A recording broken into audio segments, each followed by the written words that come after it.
Society has a certain image of the Old West. Though we look back and picture cowboys wandering the wild frontier, guns on both hips, we tend not to wonder what intimacy was like in the American West. There appears to be good reason for that, as Wild West facts about hooking up are more scarce than you would imagine. Even in a time when cathouses were a staple in almost every town and city, people still didn't talk openly about what they liked to do in the bedroom.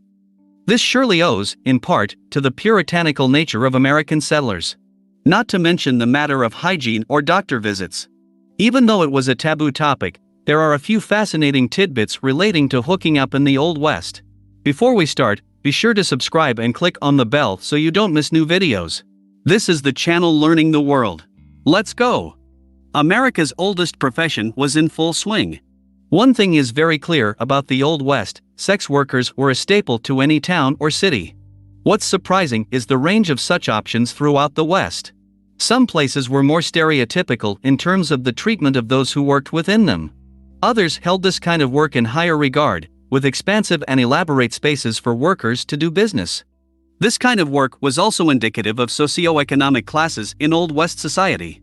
Most of these workers were young, largely uneducated, and, in many cases, illiterate. Some were immigrants, and pricing was based not only on looks but also nationality and ethnicity. Like the anonymous, easily replaced miners and railroad workers of the American frontier, sex workers filled a social and economic function necessitated by capitalism, but, as individuals, were largely irrelevant and forgotten. Gender roles were fluid and homosexuality was no big thing. When you think of the Old West, your mind might conjure images of tough, macho men who embodied stereotypically masculine traits.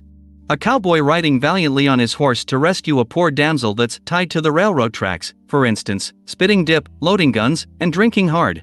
If that's how you view the Old West, you might be shocked to know how cowboys really viewed homosexuality.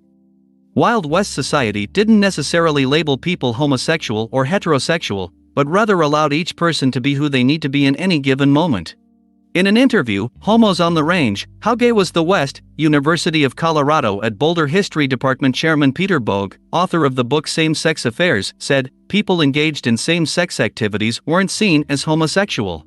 When women weren't present in large communities, say a mining camp full of men for example, some men would fill the role of women for physical pleasure and domestically, and normal gender roles were challenged. In effect, men in the Old West got it where they could. Birth control involved ingesting toxins. In an era of freewheeling attitudes, you might wonder why people weren't having as many babies. Condoms were available, but very expensive, so many people relied on medications to end any pregnancy. These substances contained toxic ingredients, often from plant sources, that would end unwanted pregnancy upon arrival.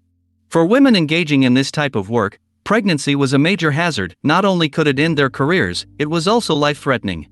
In fact, many women on the frontier passed during childbirth. Women were often left with the choice of life-ending pregnancies or noxious substances to end an unwanted pregnancy. Privacy during the act? Think again. It was common in the Wild West for families to live in small houses, usually made up of one large room. So, naturally, when it came down to every member of a family sharing one space, privacy wasn't possible.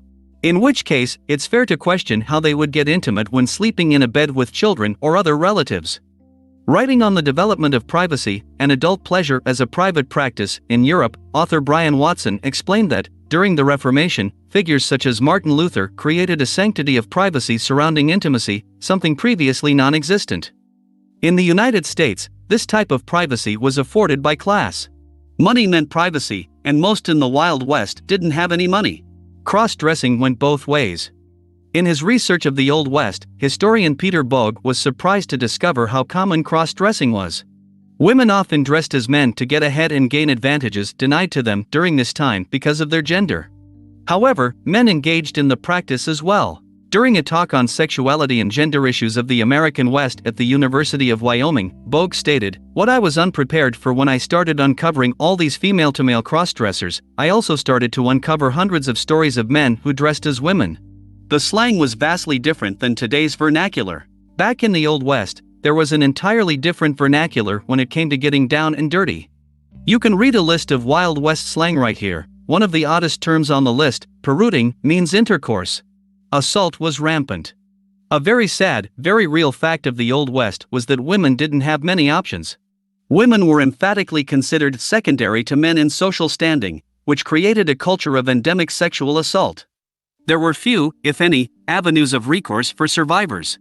According to author and women's crisis worker Nancy Williams, in the last 150 years, we've gone from the steam engine to the jet engine, from horses to Learjets and from outhouses to gold-plated indoor plumbing, yet the progress women have made in defending against sexual assault really hasn't matched the pace of technology. There wasn't much education on the topic. There was no proper education on intimacy, which means not only did people not know enough about their parts, but they also had no knowledge of STIs.